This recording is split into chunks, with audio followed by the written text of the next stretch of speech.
kedua,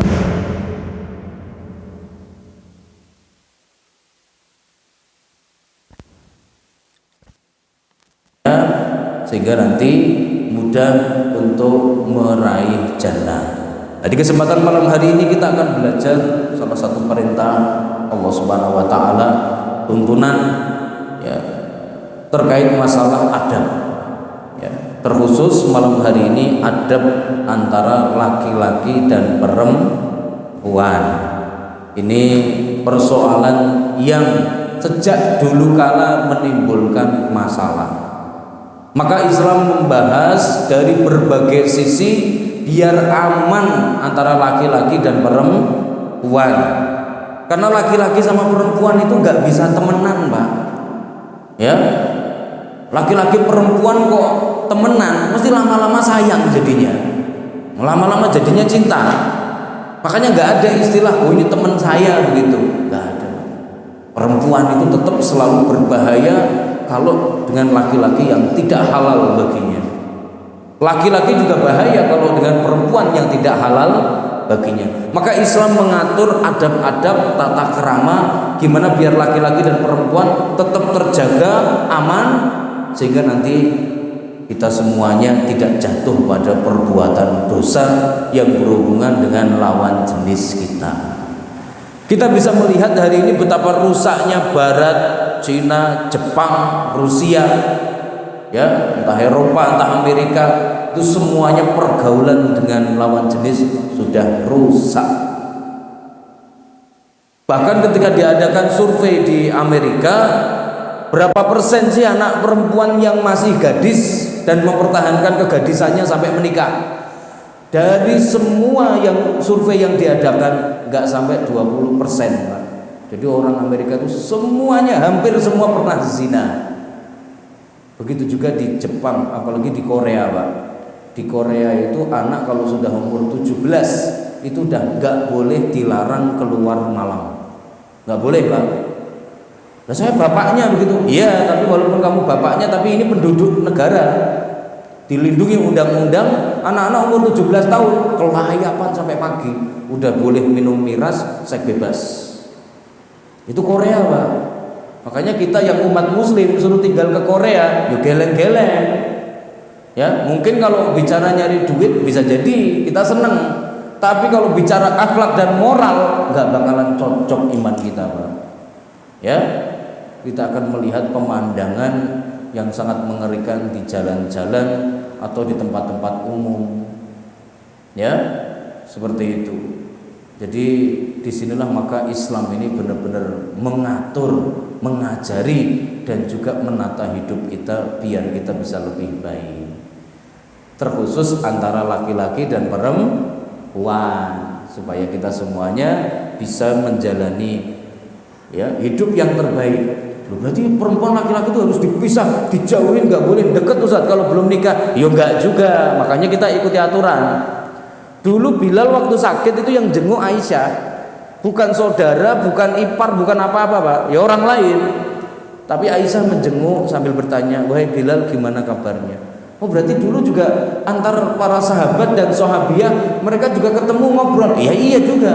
Nah, cuman kita harus ngerti batasnya sekarang dan adab-adabnya, supaya kita tidak ya jatuh pada kesalahan-kesalahan yang dilakukan oleh bangsa-bangsa besar di dunia, akhirnya celaka. Sebab kalau sampai pergaulan sudah rusak, Pak, maka selanjutnya yang akan rusak adalah akhlak moral, maka disusul dengan yang lainnya. Makanya dulu kata Rasulullah SAW, belum menyampaikan ittaqun nisa, jauhilah oleh kalian atau hati-hati kalian soal wanita. Ya, kenapa demikian? Sebab yang dulu menghancurkan Bani Israel itu juga persoalan apa? Wanita, persoalan wanita. Maka kita semuanya perlu berhati-hati dengan mengikuti adab-adab dan aturannya. Insya Allah nanti kalau kita sudah jalankan sesuai aturan, maka kita ini akan menjadi umat yang sangat bersih, Pak. Dan itu akan mengangkat derajat kita. Sebagaimana kata Imam Al-Qurtubi, setelah saya membaca biografi orang-orang besar, ternyata saya menyimpulkan bisa menyimpulkan bahwa semua orang yang hidupnya sukses dan besar, mereka semuanya aman dalam persoalan wanita. Pokoknya kalau sampai anak-anak masih kecil kok kesandung perempuan, sudah Pak, suksesnya susah. Orang baru usaha kesandung perempuan, susah. Baru mulai kaya kesandung perempuan, susah. Ya, orang mau nyari ilmu aja kalau udah ketemu perempuan bisa jadi gagal, gitu ya. Maka perlu dibahas supaya kita mengerti adab-adabnya. Islam agama yang proporsional. Jadi jangan sampai kita punya pikiran, wah ini mesti ketat ini, mesti apa-apa nggak boleh gitu. Enggak, santai saja. Semuanya mesti sesuai dengan fitrah kita, Pak. Karena Islam ini kan datang untuk jagain umat manusia biar nggak hancur, biar manusia itu satu sama lain nggak rusak hidupnya. Itu Islam datang itu untuk jaga itu. Salah satunya apa? Kalau kata Al-Imam Abdul Ma'ali Al-Juwaini, tujuan Islam diturunkan ke dunia adalah untuk hifdul irdi atau hifdun nasl, menjaga garis keturunan atau menjaga nasl atau menjaga kehormatan, biar laki-laki perempuan tetap pada kedudukan terhormatnya masing-masing. Nah, jemaah sekalian yang dirahmati Allah, apa saja adab-adab Islam yang diajarkan kepada kita terkait lawan jenis? Yang pertama, Islam itu membedakan antara mahram sama bukan mahram. Mahram itu artinya nggak boleh dinikahi selama-lamanya. Nah, kalau bukan mahram itu berarti yang boleh dinikahi, yang biasanya bisa jatuh cinta, yang biasanya bisa suka, yang biasanya ya tertarik, itu yang bukan mahram. Ya, kalau mahram kan hidup serumah, Pak. Tiap hari ketemu, ngelihat, atau mungkin kita sendiri dari awal hidup sudah dekat dengan mereka sehingga perasaannya perasaan saudara, sekeluarga. Itu namanya mahram. Siapa saja mahram? Ya, antara laki-laki dan perempuan. Ya, yang pertama yang jelas ini kalau dilihat dari sisi perempuan, Pak, ya. Maksudnya perempuan, laki-laki itu mahramnya apa? Laki-laki yang menjadi mahramnya siapa? Yang pertama jelas bapaknya. Bapak itu mahram, ya. Seperti itu, haram untuk dinikahi selama-lamanya. Yang kedua, anaknya sendiri jelas mahram, ya. Jadi kalau ada janda punya anak berarti anaknya mahram. Yang selanjutnya saudaranya. Kalau dia punya saudara, saudaranya berarti juga mahram. Yang selanjutnya adalah pamannya. Pamannya itu juga mahram. Tapi ingat, paman itu artinya saudara ibu sama saudara bapak. Nah, kalau suami sama istrinya bukan, Pak, bukan mahram juga. Itu orang lain, ya. Jadi mahram itu cuman saudara bapak kita sama saudara ibu kita. Adapun kalau istrinya atau suaminya, maka itu bukan mahram kita. Misalkan saya punya bude saya, misalkan ada perempuan, Pak, perempuan punya budenya menikah, kan otomatis itu kan panggilannya juga paman, ya. Nah, itu bukan mahram, itu sudah orang lain. Yang mahram bagi dia itu pokoknya saudara ibu sama saudara bapak. Ini namanya mahram yang dilarang menikah untuk selama-lamanya. Nah, inilah nanti yang ditugaskan di dalam Islam itu untuk menjadi wali, untuk menemani perjalanan. Kalau mau haji ya dapat sertifikat mahram, itu ya. Nah, itu maksudnya. Boleh anaknya, boleh bapaknya, boleh kakeknya juga nggak apa-apa. Bapak ke atas itu semuanya mahram, anak, cucu, cicit juga mahram ke bawah. Saudara juga mahram, baik saudara kandung maupun saudara ya seayah atau seibu. Adapun kalau enggak seayah, enggak seibu, maka juga bukan mahram. Contoh, ada dua keluarga nikah, ya. Ini duda ketemu janda, Pak. Duda punya anak, janda punya anak. Dan ini kan anak yang mereka bawa ini bukan mahram, ya. Tapi anak yang lahir dari pernikahan mereka nanti jadinya mahram untuk kedua-duanya. Jadi anak yang lahir kan namanya seibu atau seayah, itu baru mahram. Tapi kalau ini anak bawaan sama anak bawaan bukan mahram. Maka ini juga harus dijaga, jangan sampai dicampur ya, karena ini sekali lagi hukum terkait masalah mahram. Islam menjaga betul mana orang-orang laki-laki yang boleh didekati, boleh menjaga, boleh melindungi, boleh menemani, sama laki-laki yang nggak boleh. Itu dalam aturan mahram. Sepupu bukan mahram, misanan bukan mahram, Mbak ya. Oh, berarti nggak boleh dibonceng, Ustaz? Ya nggak boleh, kecuali kalau boncengnya pakai gerobak, monggo ya, pakai becak taruh di depan, nggak apa-apa. Tapi kalau seandainya itu adalah sepupu, maka sepupu ini tidak mahram sehingga boleh menikah seandainya ada yang suka. Makanya dulu Ali bin Abi Thalib sama Fatimah, ya kan ya, Ali bin Abi Thalib sama Fatimah. Dulu Ali bin Abi Thalib anaknya kan anaknya Abu Thalib. Nah, Rasulullah anaknya Abdullah sama Abu Thalib itu saudaraan. Ya, Nabi Muhammad Ali. Nabi Muhammad punya anak, nikah sama Ali. Ini sebenarnya sepupuan. Walaupun tidak langsung, hukumnya boleh untuk menikah. Ya, jadi sepupu. Nah, ini jadi mahram itu sekali lagi yang disebut mahram itu siapa? Yaitu ayah, ibu, saudara-saudara, anak-anak. Ini termasuk ibu sepersusuan, termasuk ayah sepersusuan.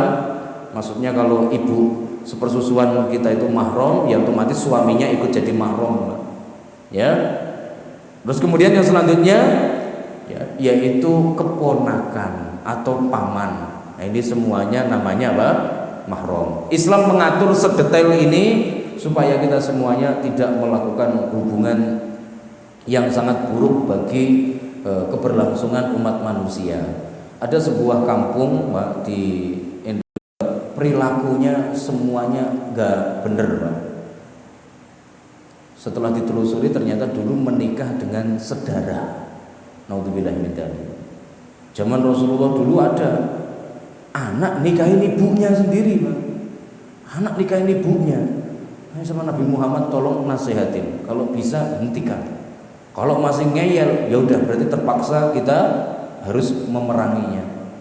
Ya, itu kisah yang disebut dengan kisah Ummu Qirfah.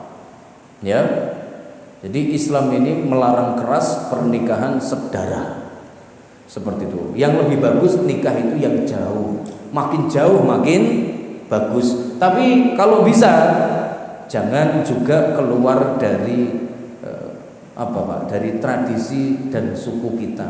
Orang Indonesia nikah sama Jerman gitu. Sebenarnya sih ya nggak apa-apa, Pak, nggak apa-apa. Cuman kalau untuk menciptakan sakinah mawaddah warahmah kadang kala mengalami kendala. Soalnya kita ini biasanya akan seneng kalau cara berpikirnya sama, kesukaannya sama, hobinya sama, begitu ya.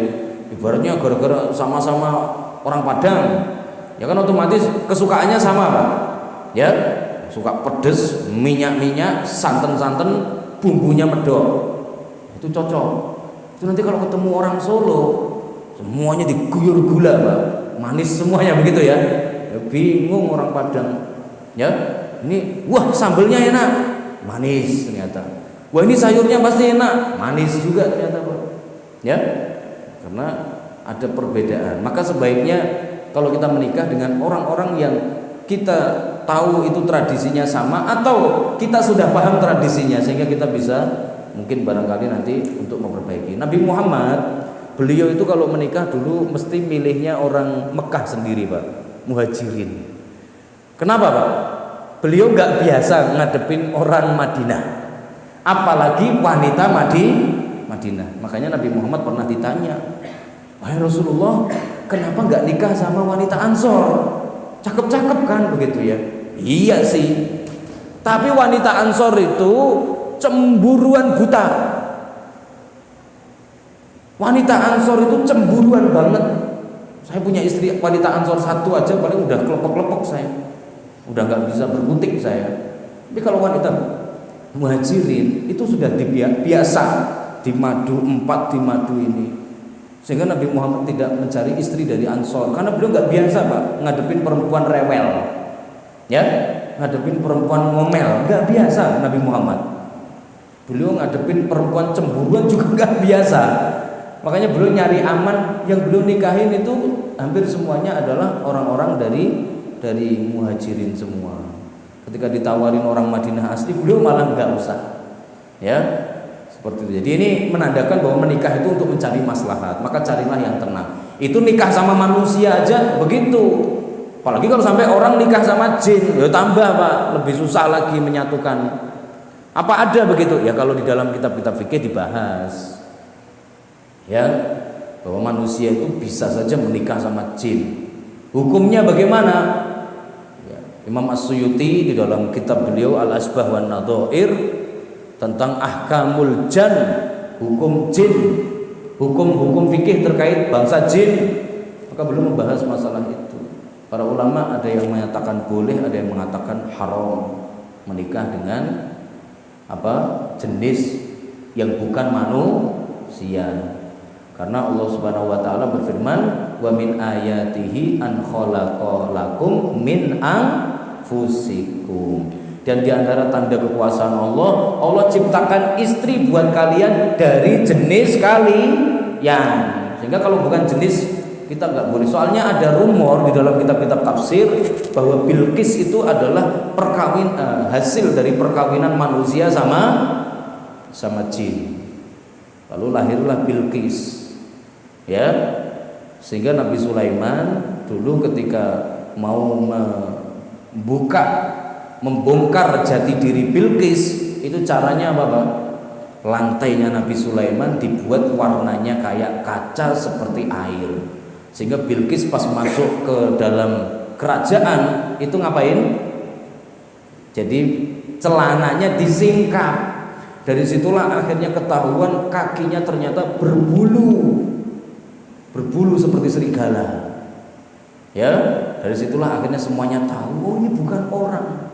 Setengah orang, setengah jin.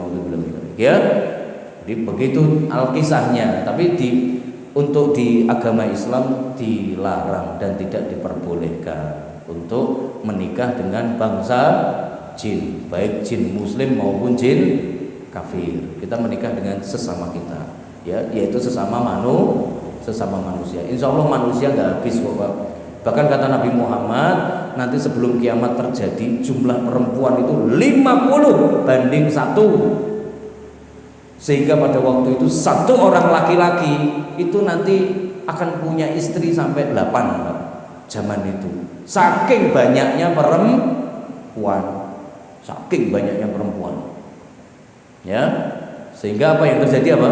Yaitu banyak sekali nanti laki-laki yang harus menanggung perempuan-perempuan seperti itu, sehingga nggak akan kekurangan. Maka orang-orang yang mungkin kok menikah dengan jin dan lain sebagainya biasanya bukan nikah Pak, tapi syarat untuk mendapatkan kesaktian. Nah itu babnya bab musyrik kalau yang itu. Saya juga pernah dengar cerita ketika saya main ke Keraton Yogyakarta juga begitu. Salah satu Raja Mataram itu ternyata ada yang beristri Nyi Roro Kidul.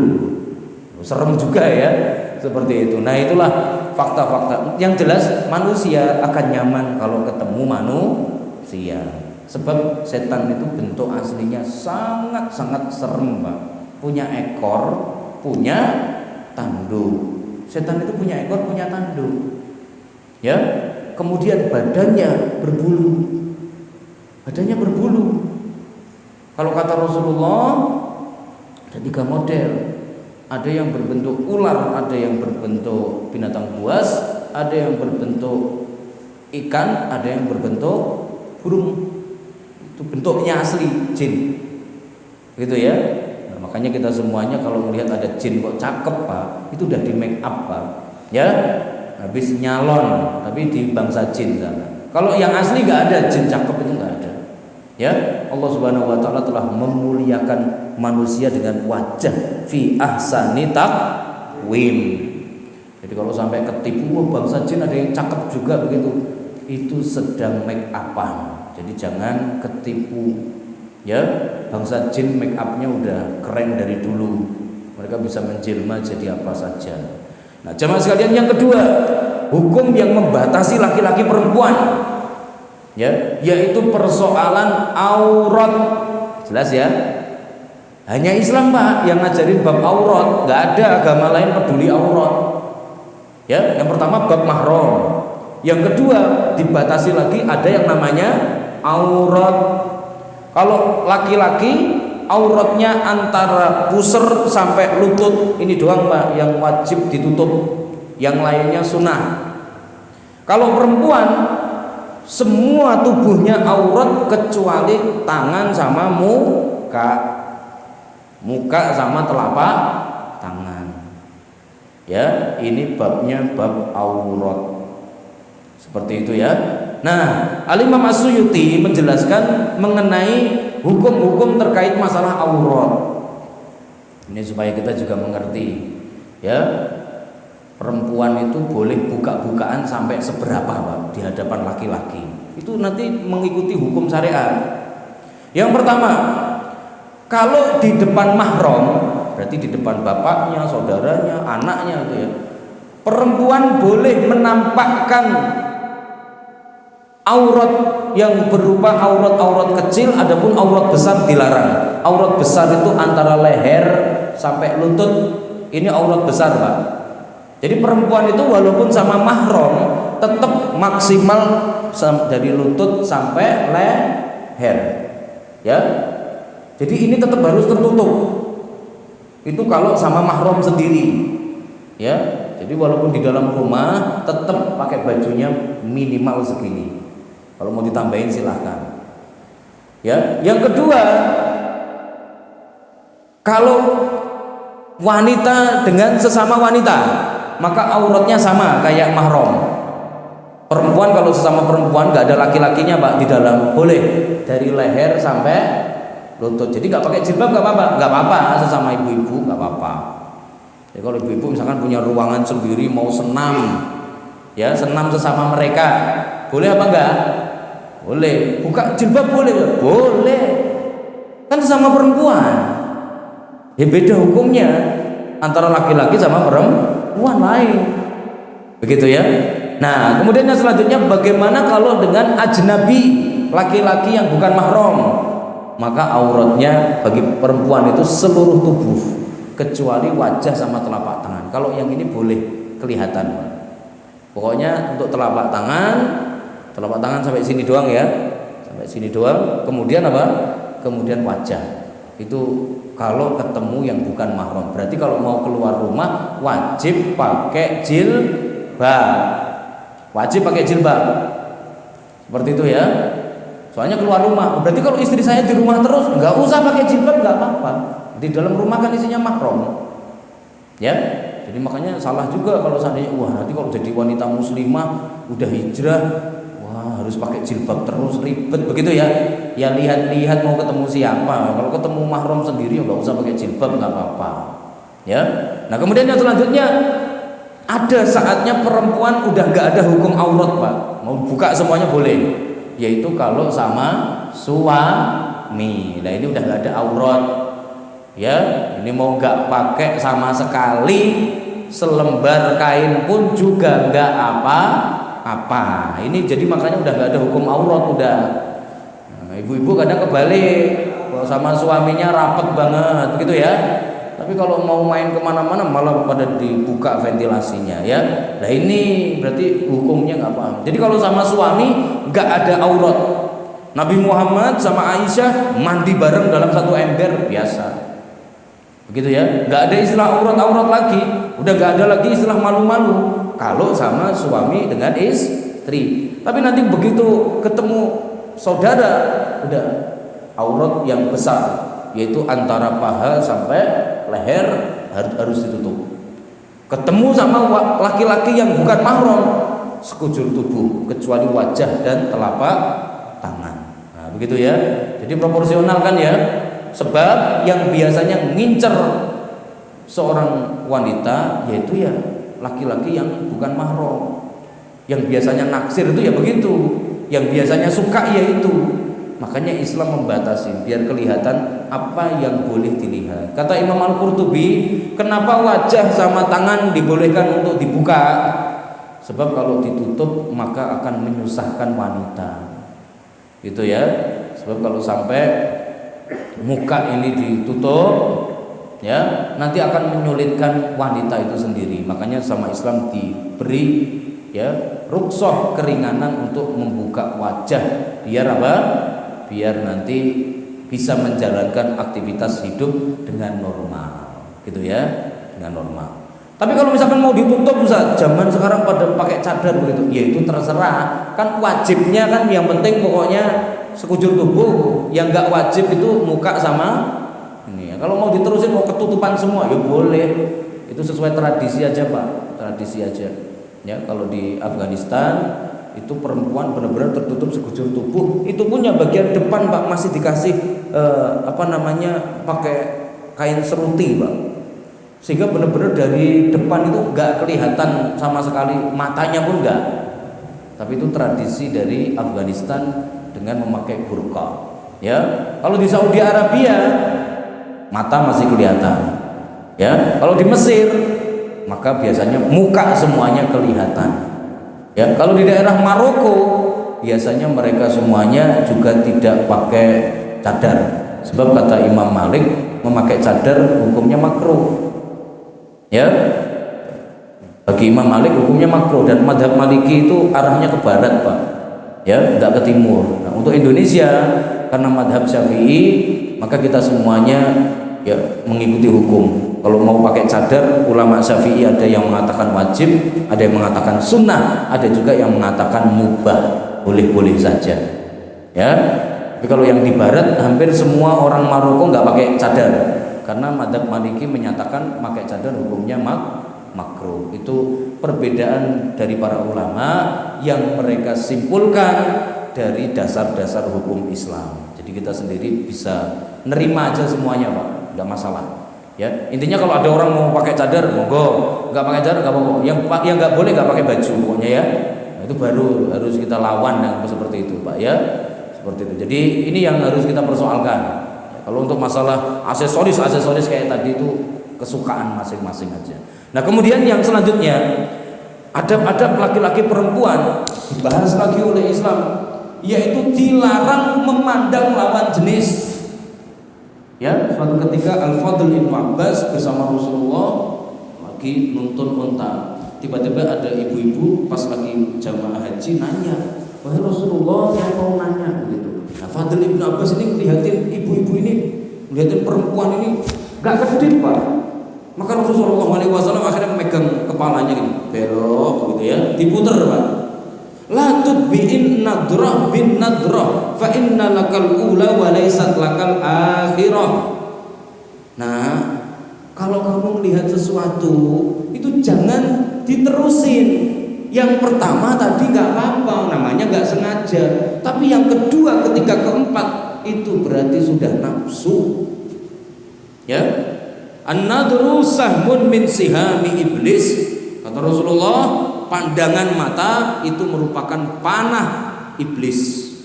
Hati-hati, kita kalau sampai salah untuk memandang Pak, itu bisa-bisa kita kecantol, susah untuk lepas.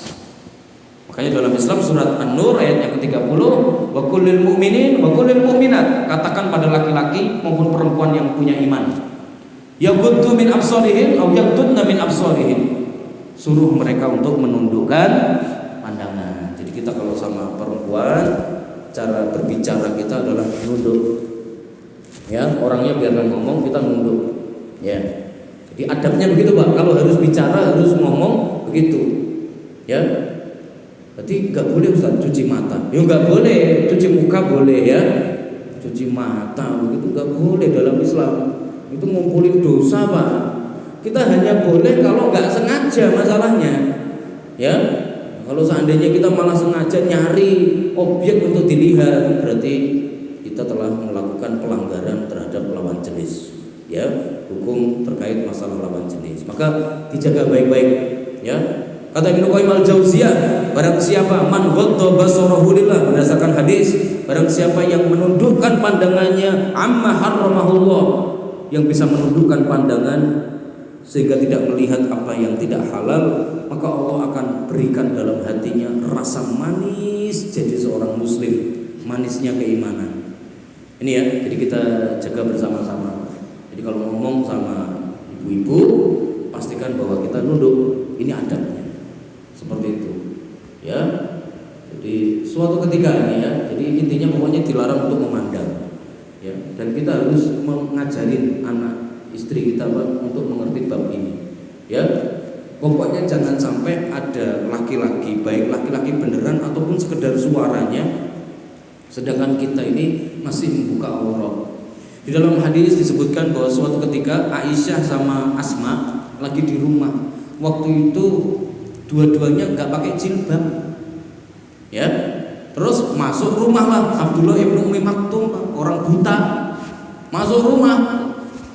Ya, Rasulullah, oh silakan masuk. Nah Aisyah sama Asma ini dua-duanya masih duduk aja, nggak segera pakai jilbab. Rasul bilang, pakai jilbabnya. Gitu. Rasulullah kan dia buta, nggak bisa melihat kita, ngapain pakai baju gitu ya, ngapain pakai hijab. Kata Rasulullah, ya Allah, ya ininya buta tapi kamu kan nggak buta, ya.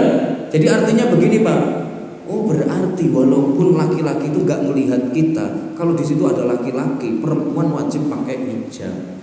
Ini berarti kalau ibu-ibu di rumah nonton TV, jadinya tetap wajib pakai jilbab.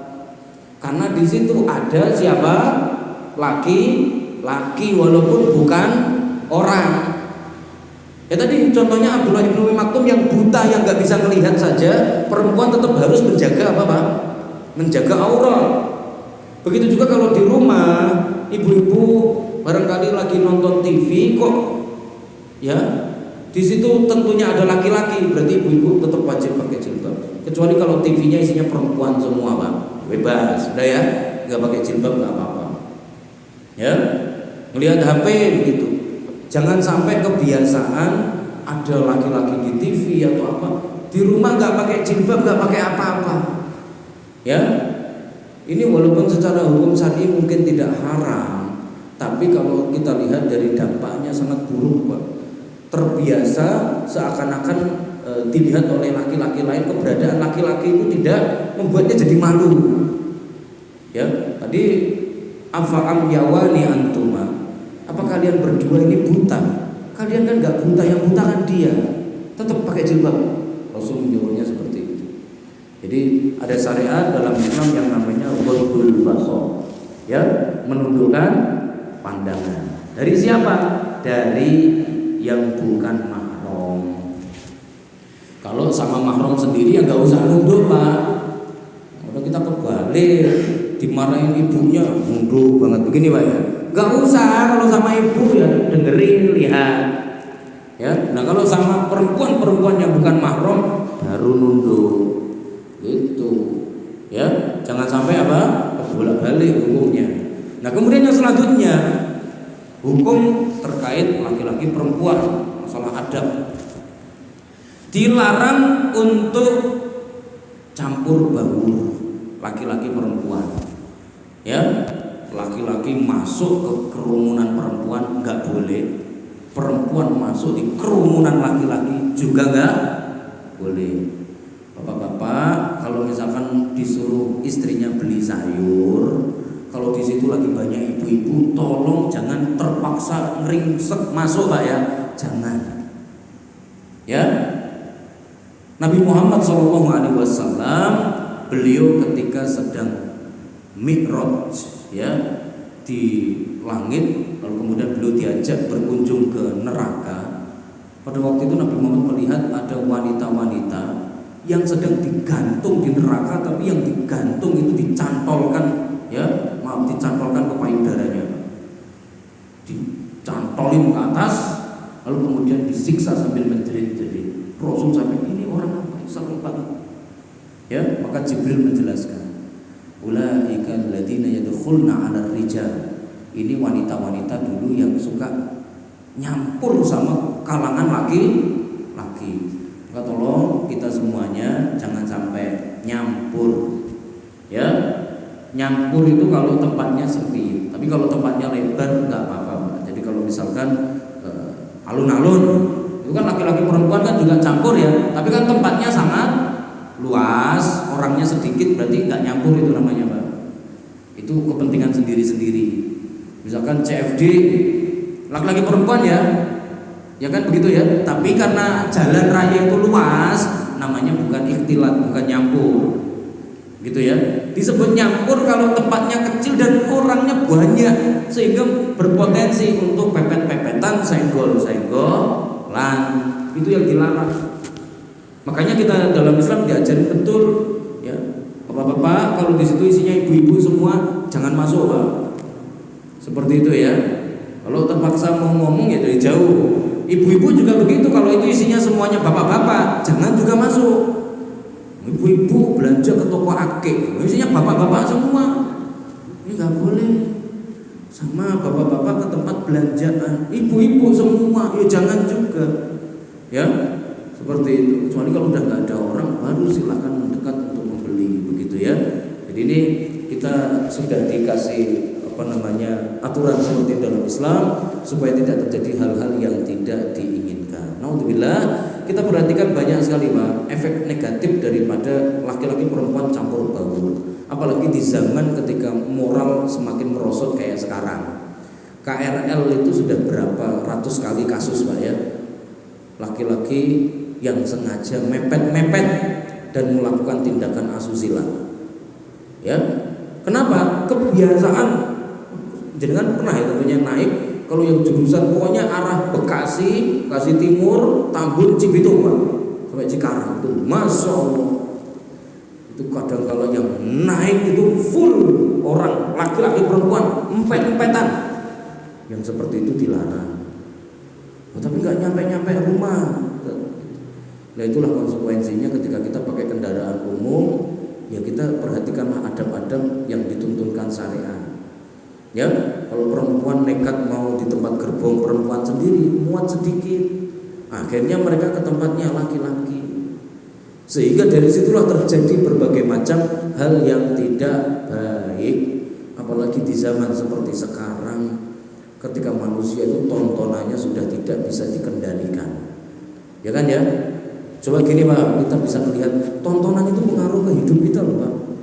Dulu, Pak, tahun 98, 99 sampai tahun 2000 kita semua kan tontonannya Angling Dharma ya, Pak ya. Tontonannya Angling Dharma. Saya yakin kita itu pikirannya seragam se-Indonesia, Pak. Cara pandang kita terhadap wanita itu ya kayak cara pandang yang kita lihat yang ada di Angling Dharma. Gak ada problem, Pak.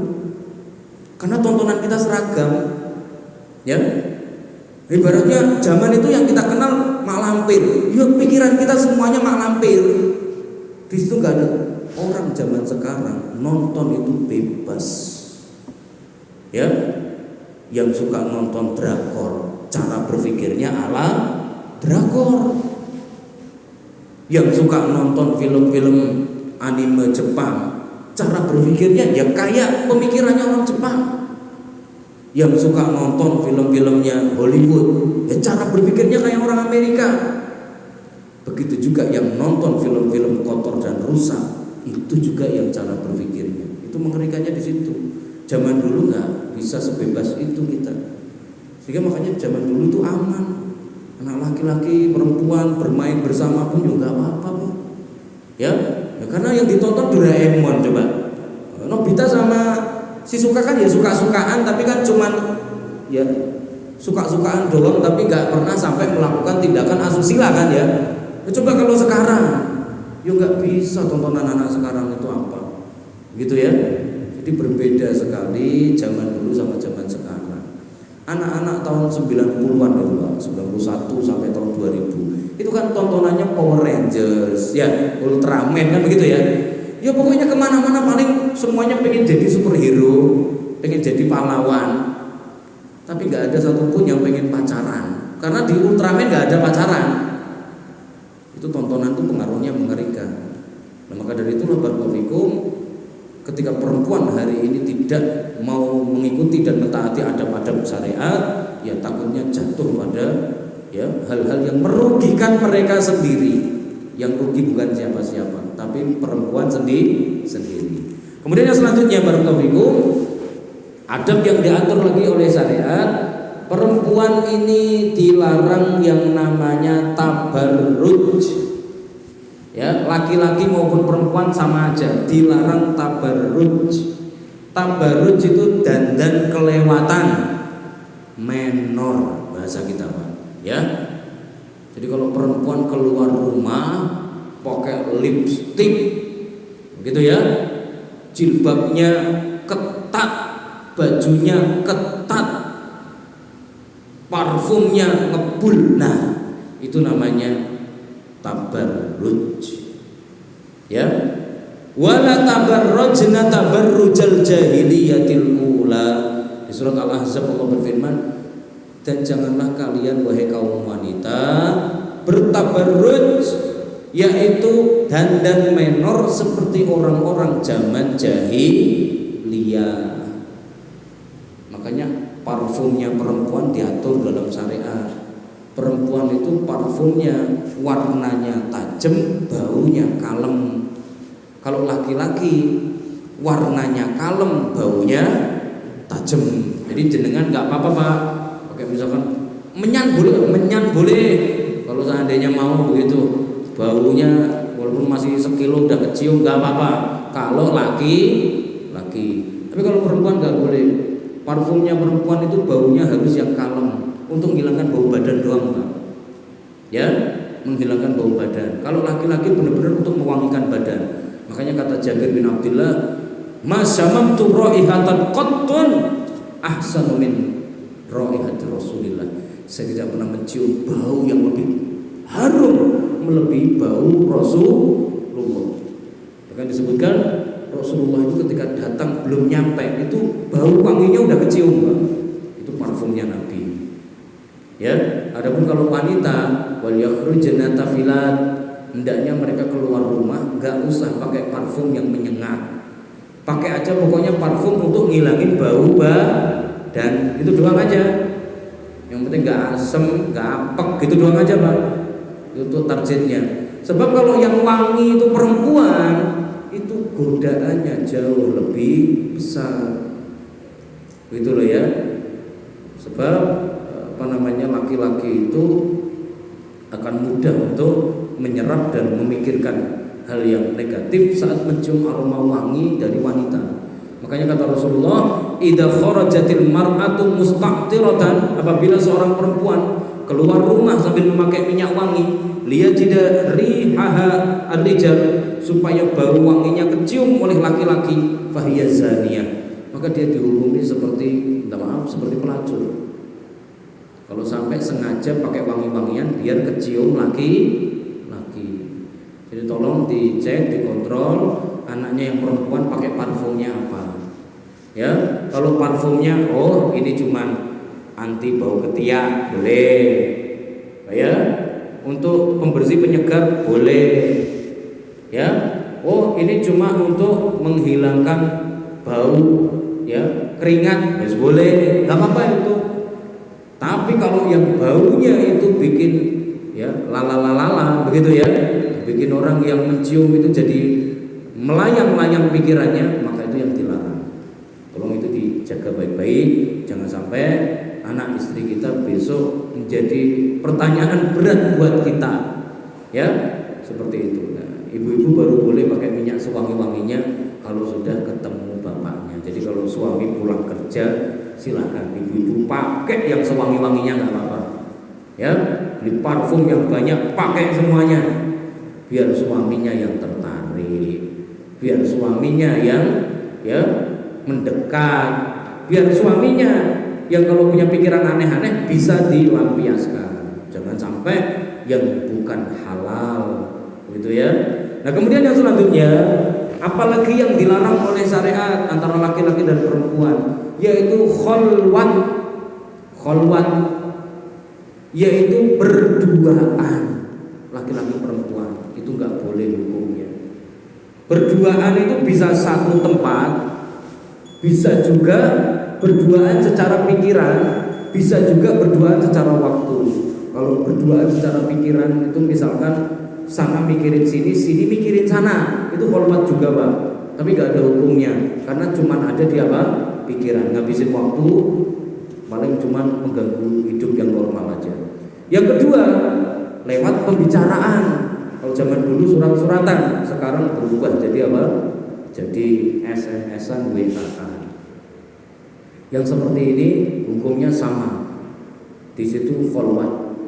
Kemudian yang selanjutnya termasuk kholwat juga kalau di sebuah tempat, ya, cuma ada berdua, nggak ada yang lain, maka namanya juga kholwat. Nah kalau pacarannya rame-rame Ustaz, nah, sekarang rame-rame ini Pak, berarti bukan kholwat dong, kan nggak sendirian. Kalau rame-rame berarti itu bukan lagi levelnya kholwat Pak, berarti dia sudah berani menampakkan yang haram, barang haram, tapi udah berani ditunjukkan ke umum. Level dosanya lebih ngeri. Lebih mending orang yang pacaran sembunyi-sembunyi ketimbang yang pacaran terang-terangan. Sebab menampakkan maksiat itu dosanya berlipat-lipat. Kata Rasulullah, kullu ummati mu'afa ilal mujahirun. Semua umatku akan dimaafkan Allah kecuali yang pamer maksiat. Nah, pamer maksiat ini babnya. Ya, jadi ini hukum-hukum Islam. Nah, selain itu hukumnya boleh. Berarti kalau saya ketemu dengan lawan jenis boleh bicara boleh Pak. Siapa yang melarang? Cuman adabnya kalau perempuan berbicara nggak boleh merendahkan suara. Nah, laki-laki kalau bicara juga tidak boleh memandang. Perempuannya juga sama-sama nunduk. Suaranya pun suara yang jelas, tidak dibuat-buat. Tidak dibelok-belokin, ya, tidak dilembut-lembutin. Kadangkala ya perempuan-perempuan begitu kalau sama yang halal sendiri sama suaminya itu ngomongnya kasar. Iya ya Pak, begitu ya. Barangkali begitu. Tapi kalau sama yang bukan mahram, yang haram, malah justru suaranya lembut. Oh injil, boten, begitu ya. Karena kalau di rumah itu nyablak Pak, ngomongnya begitu ya.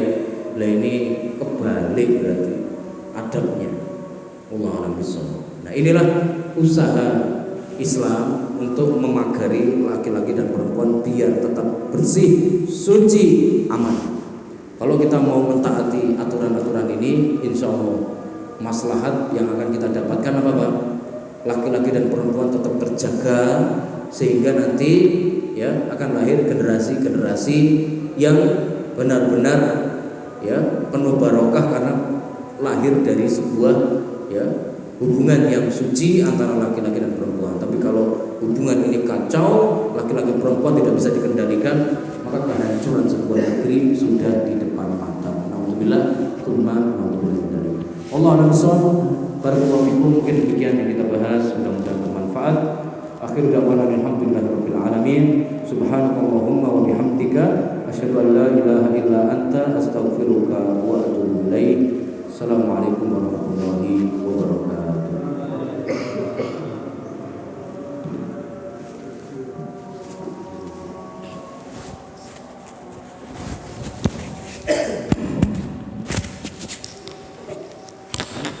Saya langsung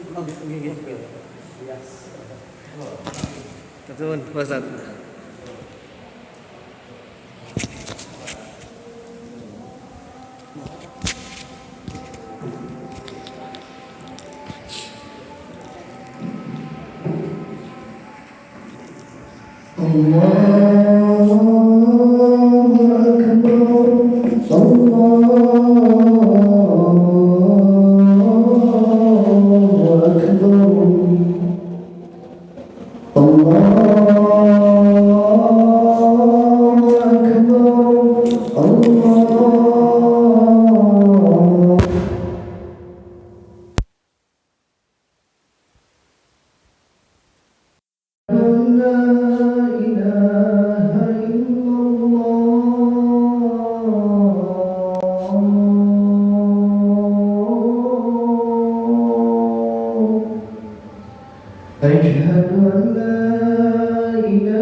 أشهد